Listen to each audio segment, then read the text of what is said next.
오늘 함께 은혜 나누실 말씀은 로마서 6장 1절에서 7절 말씀이 되겠습니다. 로마서 6장 1절에서 7절 말씀을 우리 다 함께 봉독해 올리겠습니다. 그런즉 우리가 무슨 말을 하리요? 은혜를 더하게 하려고 죄에 거하겠느냐?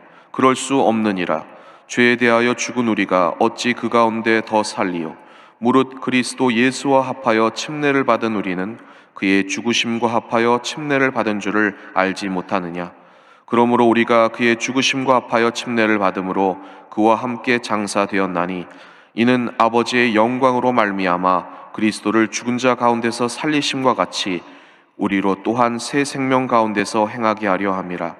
만일 우리가 그의 죽으심과 같은 모양으로 연합한 자가 되었으면 또한 그의 부활과 같은 모양으로 연합한 자도 되리라.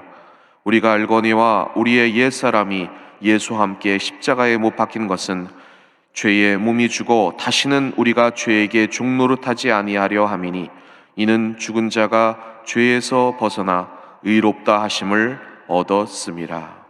아멘. 사순절 기간입니다. 주님의 고난에 참여하며 부활의 참 의미를 되새기는 기간인데요. 주님을 더욱 뜨겁게 알아가시고 그를 통해서 삶의 진정한 은혜와 평강을 누리시는 여러분 되시기를 바랍니다. 그래서 주님을 알기 위해서 조금 어렵지만 이 로마서의 복음을 함께 은혜 나누고 있습니다. 월요일에는 첫 번째 복음 앞에서 이를 통해서 로마서의 개요와 특별히 십자가의 부활과 그 부르심을 통해서 이 로마서의 본질, 그 복음에 대해서 살펴보았습니다. 그제는 복음 앞에서 두 번째 시간으로 왜 복음 안에 이 심판이 있으며 반드시 인생 앞에 찾아오는 이 심판에 우리는 어떻게 나가야 하는가 살펴보았습니다. 오늘은 복음 앞에서 세 번째 시간입니다. 오늘 본문을 통해서 이 복음 앞에 떳떳이 주님을 대면할 수 없는 우리의 매일 반복되는 이 쓰러짐, 이 죄 앞에 종노릇하는 우리의 삶을 어떻게 우리는 세울 수 있는가, 사도 바울은 어떻게 얘기하고 있는가 말씀을 통해 은혜 나누고자 합니다. 첫 번째 서론입니다. 이제 봄이 오고 있는 것 같습니다. 한 번 정도 반짝 추위가 있을 것 같고요. 혹시나 작년처럼 4월에 눈도 올 수 있을지 모릅니다. 그러나 결국은 이 봄에 이어서 여름도 올 것입니다. 뉴스들을 보면 앞으로의 그 5년의 더위가 지난 5년보다 더 심할 수 있다 이렇게 얘기하는 것을 들었습니다. 많은 이산화탄소 배출 때문에 여러분이 잘 아시는 것처럼 기상이변이 점점 더 심해진다는 것이죠. 염려스러워서 세계 각국은 또 이 이산화탄소 배출에 대한 그런 규제, 그것을 또 돈으로 환산해서 세금처럼 물리기도 하고 우리가 공동 노력을 해야 된다 이런 얘기를 들어보셨을 것입니다. 그런데요, 반대로 추워진다면 어떨까요? 여러분 혹시 소빙하기 이런 얘기를 들어보셨습니까? 1600년대에 기온 저하가 극에 달해서 전 세계가 재앙에 빠졌던, 여름이 없던 그 추위가 있었던 적이 있습니다. 세계 역사를 다룰 때 이 소빙하기가 빠짐없이 나오는데요, 농작물 수확이 줄어들어서 많은 사람이 굶주렸고 사망을 했습니다. 그 이유를 찾는다면서 유럽에는 마녀 사냥을 했고 수없는 전쟁이 일어났고요. 중국에서는 명나라가 망하고 청나라가 들어섰습니다. 기후가 역사를 지배한다는 말이 그래서 나오는 것입니다. 이 기후를 연구하는 분들은 오늘날에도 왜 이 소빙하기가 1600년대에 극에 달해서 그러한 재앙이 다가왔는가 연구를 하고 있습니다. 몇몇 학자들은 태양의 그러한 후퇴, 흑점의 영향이다 이렇게 얘기를 하는 사람도 있고 화산 폭발이나 해성, 운석 이런 영향의 어떤 자연재해다 이렇게 얘기하는 사람들이 있습니다. 그런데요, 제가 특이한 연구 결과를 본 적이 있습니다. 뭐냐면은요, 영국 유니버시티 칼리지 런던 연구팀이 장기간의 연구 끝에 새로운 결과를 내놓았는데요. 이 소비잉아기의 주범이 1500년대 아메리카를 정복한 스페인과 포르투갈의 그러한 영향이다, 이렇게 연구 결과를 발표했습니다. 그들이 5,600만이나 되는 인디오를 학살을 했습니다. 600만 명의 그 유대인을 죽인 홀로코스트는 저리 가랐죠. 그 결과로 프랑스 영토만큼이나 되는 그러한 농지가 버려졌고 그곳에 다시 살림이 자랐습니다. 그러니까 그 땅이 100년간 그냥 버려진 것이죠. 그러니까 이로 인해서 지구의 온도를 유지했던 이산화탄소량이 줄면서 1600년대에 극에 달하는 그러한 온도가 내려가는 그런 재앙이 다가왔다는 것입니다. 뭐 믿거나 말거나인데, 제가 뭘 말씀드리려고 하냐면요, 이 글을 읽고 두 가지 사실을 제가 떠올랐습니다. 첫 번째는 우리가 환경에 대해 저지른 일은 우리보다 우리 후대에 정말 더 크게 영향을 받고 또 끼친다는 것입니다. 이것을 보고 저는 죄의 유전을 떠올리게 됩니다. 여러분도 그렇게 생각하지 않습니까? 이 죄라는 것, 이 유전이라는 것, 그를 통해서 우리가 이렇게 힘들어하고 있는 것 아니겠습니까? 둘째는 자연의 그 모든 현상들의 인과관계가 있는 것처럼 우리의 죄도 그 결과를 반드시 맺는다는 것입니다. 스페인과 그 포르투갈이 자기의 영토를 확장하고자 그 아메리카를 정복하고 그 땅을 개간을 하면서 산업을 발전시켰지만 그것이 전 세계의 모든 인구 그 구성원들에게 영향을 끼쳤다는 것입니다. 과학을 무시할 수 없는 것처럼 죄의 인과관계도 우리는 무시하면 반드시 결과를 맺는다는 것입니다. 담배를 피지 말라는 의사의 경고를 무시하면 폐암이 찾아와서 종말에 이르는 것처럼 죄에 대한 하나님의 경고를 무시하면 우리 인간은 반드시 사망하게 되는 것입니다. 이를 진짜 우리는 심각하게 받아들여야 되는 것입니다.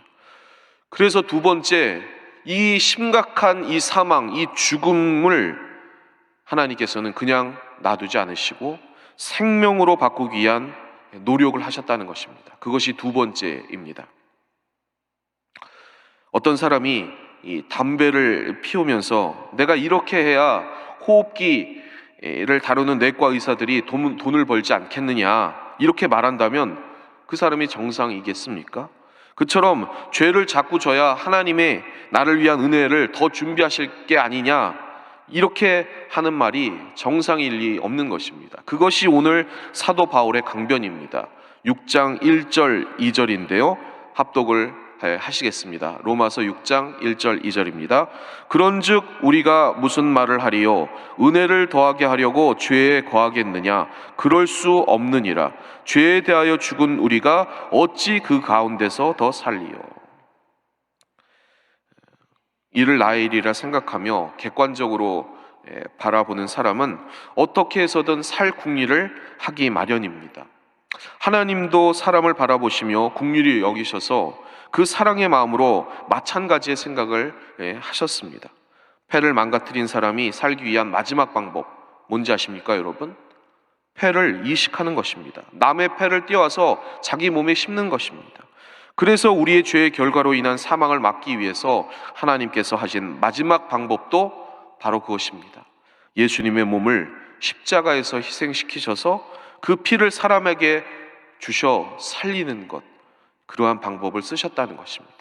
그래서 세 번째, 의문의 여지가 없는 그 새로운 생명, 그것이 우리에게 주어졌다는 것입니다. 아멘이시죠? 우리는 새로운 생명을 받은 사람이라는 것입니다. 성경에서 피는 생명을 의미합니다. 그 피가, 즉 생명이 우리 안에 들어오면 죽은 생명은 사라지고 새로운 생명이 주어진다는 것, 이것이 하나님의 법칙이라는 것입니다. 그렇게 망가진 장기 대신 새로운 그것을 이식받은 환자는 새 생명을 통해서 눈을 뜨면서 말을 하겠죠. 아, 내가 다시 살아났구나. 그가 다시 산 것에는 의문의 여지가 없는 것입니다. 예수님의 말씀을 통해 죄사함의 그 선언을 받은 사람에게 새로운 생명이 주어졌다는 것, 이거는 의문의 여지가 없는 것입니다. 그런데 문제는 여기에 있습니다. 주님 주신 새 생명을 받은 우리 아니겠습니까? 그런데 왜 우리는 이 새 생명을 누리지 못하고 자꾸만 힘들어하고 절망하고 또 낭망하는가? 그래서 네 번째, 회복 후의 문제, 오늘 우리가 고민해 보아야 할 핵심 내용입니다. 예를 들면 그것입니다. 흡연 때문에 결국 폐가 망가져서 남의 폐를 받은 사람이 있다고 합시다. 이제 새 생명을 생각할 것 아니겠습니까? 그런데 그 후에도 내가 다시 새 생명을 받으면 담배를 다시 펴야지, 이렇게 생각하는 분을 보신 적 있습니까? 그런 일이 있을 수가 없는 것이죠. 남의 폐를 이식받기로 결심한 사람은 수술대에 올라가면서 다시는 내가 담배를 피지 말아야지, 이렇게 결심하는 것입니다. 그 결심이 있기 때문에 수술을 받으려고 작정하는 것입니다. 하나님의 십자가를 통해서 죄 사함을 받은 사람도 마찬가지입니다. 성경은 이를 침례에 비유합니다. 침례란 그대로 물속에서 나는 죽고 예수 그리스도의 피로 새롭게 살아나겠다는 결단의 의식이자 언약의 의식입니다. 그래서 로마서 6장 4절 말씀 함께 봉독해 보겠습니다. 그러므로 우리가 그의 죽으심과 합하여 침례를 받음으로 그와 함께 장사되었나니 이는 아버지의 영광으로 말미암아 그리스도를 죽은 자 가운데서 살리심과 같이 우리로 또한 새 생명 가운데서 행하게 하려 함이라. 아멘. 이를 통해 하나님이 우리에게 목표하고 계신 것은 단 하나입니다. 죄의 결과에서 벗어나 새로운 삶을 살아가는 것입니다. 폐를 이식받은 사람이 새로운 삶을 살기 위해서 흡연을 포기하는 것처럼 우리도 죄와의 그 싸움은 필연적인 것입니다. 술 때문에 간이식을 받은 사람이 다시 알코올을 입에 된다면 얼마나 죄의식이 크겠습니까? 그것처럼 십자가를 체험하고 그리고 성령님과 동행하는 그 침례 의식을 받은 사람이 다시 죄를 가까이 한다면 당연히 내적으로 고통이 큰 것입니다. 우리가 이 땅에 편한 삶이 아닌 분투하는 것, 힘든 싸움을 살아가는 것, 그것이 바로 죄된 버릇과 심각한 싸움을 하고 있는 우리의 마음의 분투라는 것입니다. 이것은 당연히 정상적이라는 것입니다. 하지만 습관이나 죄와 싸우는 사람에게 가장 큰 어려움은 이 싸움이 이 말이 전투이지 사실은 저항해봐야 깊은 어둠의 그 상대를 보지 못하고 허공에 치는 것과 같은 느낌이 든다는 것입니다. 어느 순간 우리가 싸웠는데 맞았습니다. 알고 보니 남이 아니라 내가 맞았다는 것입니다. 그래서 중요한 게 뭐냐면요, 다섯 번째, 내적 전투의 문제에 우리가 봉착한다는 것입니다. 예를 들어 보겠습니다. 음악가들이 공연에 나가게 되면 담대하게 연주해야지 수없이 되뇌입니다. 그런데 실제로는 정신이 멍해지고 손과 발이 막 떨리고 하던 대로 안 됩니다. 연구 발표도 그렇고 저도 그렇죠. 설교자도 이렇게 큰 강단에서 설교하는 것 두렵고 떨립니다. 다 누구와의 싸움입니까? 바로 시험을 주관하는 교수나 아니면은 우리 성도님들이나 아니면 대중이 아니라 자기와의 싸움을 싸운다는 것입니다. 그래서 이게 잘 안 되는 것입니다. 함정이 있기 때문입니다. 누군가가 나를 비난하는 소리를 여러분 잘 들으셨는지 모르겠는데요, 그런 비난의 소리를 들으면 듣기 싫으시고 상대를 좀 미워하게 될 때가 있습니다. 그런데 자기 자신을 비난하면 어떻게 될까요? 역으로 자기 자신을 비난하고 그리고 미워하면 우리 자신이 싫어질 때가 있다는 것입니다. 그리고 그것이 심해지면 자기 자신을 증오합니다. 이것이 바로 영적인 자가 면역 질환입니다. 죄를 알기 전에는 스스로 자기가 옳다고 건방 떨기도 하다가 망합니다. 죄로 인식도 못하고 결과도 모르기 때문이죠. 그런데 죄를 죄로 깨달은 자는 그 죄에서 하나님을 통해서 한 번 탈출한 사람이 자기 습관이나 어찌할 수 없는 죄의 사슬 앞에 놓일 경우 자기 정죄 때문에 슬퍼하게 되어 있다는 것입니다. 그래서 사도 바울이 오라 나는 곤고한 자로다, 이 사망의 몸에서 누가 나를 건져내랴, 이렇게 고백하고 있는 것입니다. 이럴 때 우리는 어떻게 해야 할까요? 여섯 번째, 유일한 방법이 있습니다. 한번 따라해 주시기 바랍니다. 중요하기 때문에요. 주님 알아가기. 주님 알아가기. 유일한 단 하나의 방법입니다. 환자가 무조건 의사를 믿고 따르는 것처럼 예수 그리스도를 따르는 것입니다. 너는 나를 따르라, 본받으라. 성경에 수도 없이 주님이 하신 말씀입니다. 그 생명의 찬란한 총체 되시는 예수 그리스도의 그 모델을 보고 이를 닮아가려고 애를 쓰는 것입니다. 살기 위해서이기 때문입니다. 자기의 죄악되었던 과거의 버릇을 자꾸 되돌아보는 것, 성경은 이를 뒤를 돌아본다 이렇게 표현합니다. 뒤를 돌아보는 자는 이에 묶이고 넘어지기 마련입니다. 자기 반성을 하는 것이 좋지만 현실은 대안이 없는 경우가 대부분입니다. 그래서 자기 반성은 쉽게 우울증으로 연결될 때가 있습니다. 이를 이기는 방법 오직 하나, 앞을 보는 것입니다. 말씀이 우리 육신 안에 오셔서 거하실 수 있도록, 그리하여 생명의 찬란한 그 총체 되시는 주님의 그 영광을 보고 앞만 보고 다름질하는 것입니다. 과거를 돌아보고 뒤로 보려고 하는 나를 향해서 선언하는 것입니다.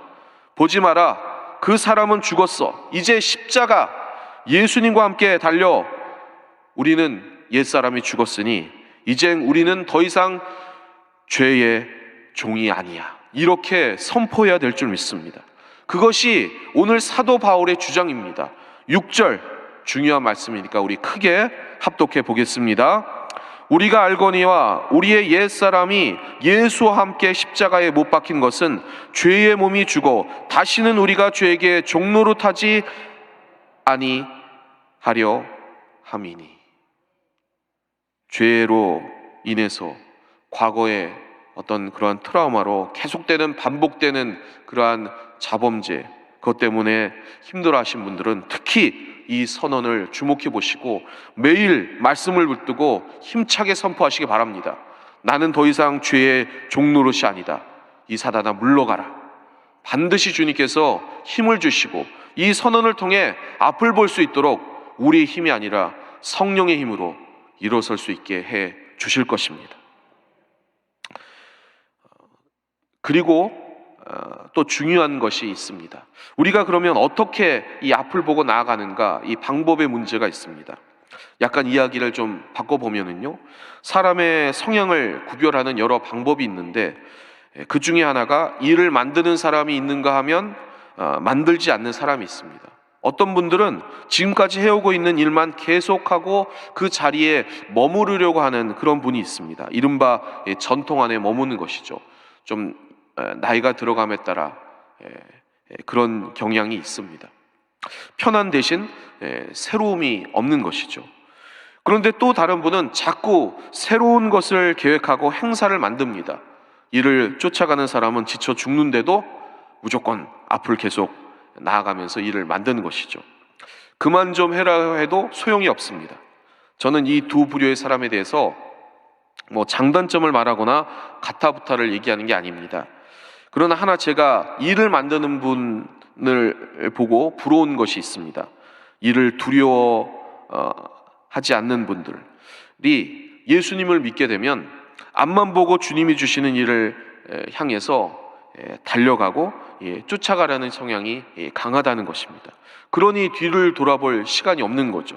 이 점에서 그분들의 강점이 있다고 저는 생각을 합니다. 하지만 여기에도 좀 문제가 있습니다. 사도 바울 같은 경우인데요, 이러한 사도 바울의 실수를 반복할 확률이 큽니다. 그는 다메섹에서 예수님을 만나고 즉시 복음을 전하기 시작했습니다. 일을 만들며 쫓아갔습니다. 그런데 큰 문제와 시련이 닥쳤습니다. 저는 이 부분에서 사도 바울이 자기가 새롭게 하는 그 계획이 사실은 얼마나 많은 과거의 그 생각이 그를 지배했는지 그걸 아직 알지 못했기 때문에 그러했으리라 생각을 합니다. 그래서 이 사도 바울은 어떻게 했습니까? 아라비아 사막에 가서 2년을 보내면서 많은 것들을 배운 후에 고향으로 다시 돌아와서 조용히 있다가 바나바를 만나고 다시 사역의 부르심을 받아서 주님의 그 일을 하기 시작했습니다. 그래도 좌충우돌한 것이 사도 바울이었습니다. 그러면 어떤 방법이 있을까? 성경은 머무르려는 것보다 또 일을 만들어서 이렇게 충돌하는 것보다 더 좋은 영적인 그런 습관이 있다고 말을 합니다. 그게 뭐냐면요, 따라해 주시기 바랍니다. 배우려고 하는 것. 다시 말하면 예수님을 알아가면서 그 길을 그대로 밟는 것입니다. 어려운 길이 아닙니다. 주님 가신 길입니다. 주님의 발자취를 그대로 그저 따라가면 되는 것입니다. 나에게 알지 못하는 미지의 것이 하나님 앞에 가득하다는 것을 알고 어떻게 해서든 이를 배우려고 애를 쓰는 것, 그 발자취를 그대로 따라가는 것, 그것이 우리에게 필요한 것입니다. 주님은 말씀하십니다. 너는 나를 따르라. 너는 나를 본받으라. 너는 나에게 배우라. 이렇게 오늘도 주님은 말씀하십니다. 그 말씀에 따라 사망의 음침한 그 버릇을 묶어버리고 다시 한번 믿음으로 일어서 주님의 그 발자취를 따라 한 걸음씩 한 걸음씩 나아가는 여러분 되시기를 바랍니다. 마지막 결론입니다. 사랑하는 성도 여러분, 주님께 의롭다 하심을 받은 그리스도인들은 과거에 머무르지 않습니다. 새로이 받을 것에 호기심을 가지고 배우려고 하는 것입니다. 옛날에 머무르려고 하며 뒤를 계속 돌아보는 자는 20대에 하던 그러한 고민을 죽을 때까지 하는 것입니다. 그 버릇에 주님이 주신 새로운 것조차 묶어버리는 것입니다. 간 이식 수술을 받고도 술 마시는 버릇을 끊지 못하는 것과 비슷하다는 것입니다. 새로운 일을 계속 계획하는 것도 좋습니다. 그러나 새로이 계속 배우지 않으면 자기가 열심히 계획하는 일이 얼마나 과거의 것에 그러한 세상 것에 섞여 있는지 구별하지 못해서 좌충우돌한다는 것입니다. 그래서 주님은 우리에게 침례 이후에 성령님과 동행함을 원하십니다. 이를 통해 배우고 결국 주님의 사역에 의의 병기가 되기를 원하신다는 것입니다. 주님만 보고 전진하시기를 바랍니다. 성령님의 도우심으로 다시 일어서셔서 믿음으로 달려가시길 바랍니다. 그것이 오늘 본문 이후에 사도 바울이 얘기하고 있는 것들이라는 것입니다. 제가 한옥마을을 방문한 적이 있습니다. 그때 보면서 느낀 것이 겉으로는 되게 평범한 한옥 같은데 속은 최신식으로 그런 최신식 아파트보다 더 잘 이렇게 해놓은 그런 것을 갖춰진 것을 본 적이 있습니다. 그래서 진짜 살만한데 이렇게 느낀 적이 있습니다. 하나님이 우리를 예수 그리스도의 피로 새 생명을 주신 것, 이것이 바로 그러한 것입니다. 겉모습은 옛 것 같지만 성경 말씀처럼 우리의 속사람은 날로 새로워지는 줄 믿습니다. 주의 피로 온전히 바꾸는 예수님의 그 꿈을 이루어나가는 우리는 더 이상 죄의 종노릇이 아니라 복음의 그 선포를 통해서 새롭게 주님이 그 가신 길을 배워가면서 나아가는 것입니다. 그러니 선포하시면서 주님의 그 은혜를 붙잡고 오늘도 승리하시기를 바랍니다. 간을 이식을 받은 사람이 술을 못 끊는다든지 또 그 간이 그 사람과 따로 놀면 그 방법이 없는 것 아니겠습니까? 교회도 마찬가지입니다. 하나님의 미래를 꿈꾸며 나아가는데 그러한 교회인데 그 구성원들 되는 사람들이 자꾸만 옛날에 머무르려고 하고 머리 대신 예수님을 잘 모르고 배우려고도 하지 않고 각기 따로 논다면, 배가 따로 놀고 간이 따로 놀고 심장도 따로 논다면 그 사람은 식물 인간입니다. 식물 그리스도인, 식물 교회가 되는 것입니다. 주님을 배우며 성령님과 그 꿈을 공유하지 못하면 자연스럽게 그렇게 된다는 것입니다. 왜 나는 그리스도인데 이렇게 우울하지? 이는 하나님이 우리에게 주신 것이 아니라 우리가 스스로 만들어 가는 것입니다. 죄의 종노릇을 연장하고 있는 것입니다. 오늘 말씀을 들으시는 사랑하는 성도 여러분, 다시 한번 선포하시기 바랍니다. 나에게는 이제 더 이상 죄의 종노릇하는 그러한 과거의 습관은 없다. 이제 다시 한번 새로운 생명 가지고 믿음으로 전진하자. 이렇게 선포하시길 바랍니다. 루터가 이렇게 말했습니다. 나에게는 다가오는 천사도 없고 이상도 없고 꿈도 없으나 늘 새롭게 다가오는 말씀으로 인해서 모든 것이 족하다. 그 은혜가 저희 안에 있기를 원합니다. 생명의 찬란한 총체가 되시는 주님께 우리를 맡기고 성령의 역사로 그분을 배워가며 신앙의 동료들과 함께 일해 나가시는, 생명이 살아 숨쉬는 우리의 신앙 공동체 다 되시기를 주님의 이름으로 축원합니다. 축원합니다. 기도하겠습니다. 사랑의 아버지 하나님, 오늘도 말씀 허락하심을 감사합니다. 우리는 더 이상 죄의 종노릇하는 어리석은 백성이 아니라 하나님께서 주신 그 새 생명을 마음껏 누려나가는 복음 앞에 선 귀한 존재들인 줄 믿습니다. 오늘 다시 한번 우리의 연약한 그 육신을 말씀으로 묶고 주님이 주시는 그 생명의 역사를 성령님과 함께 이루어나는 복된 영혼들 다 되게 하여 주옵소서. 그렇게 살아 숨쉬는 신앙동체 우리 여의도 순복음교회와 말씀을 깨달은 각 처소처소의 성도들 되게 하시사 이 땅에 제2의 복음, 주님이 허락하신 생명의 복음이 증거되는 아름다운 성령의 복음의 바람이 불게 하여 주시옵소서. 오늘도 빈손 들고 나오지 아니하고 주님께 예물 드린 손길 기억하시고 이 코로나에도 더욱더 주님이 주시는 풍성한 은혜 누리며 나누고 베푸는 삶 되게 하여 주옵소서. 예수님의 이름으로 감사하며 간절히 기도합나이다. 아멘. 하늘에 계신 우리 아버지여, 이름이 거룩히 여김을 받으시오며 나라가 임하시오며 뜻이 하늘에서 이루어진 것 같이 땅에서도 이루어지이다. 오늘 우리에게 일용할 양식을 주시옵고 우리가 우리에게 죄 지은 자를 사하여 준 것 같이 우리 죄를 사하여 주시옵고 우리를 시험에 들게 하지 마시옵고 다만 악에서 구하시옵소서. 나라와 권세와 영광이 아버지께 영원히 있사옵나이다. 아멘.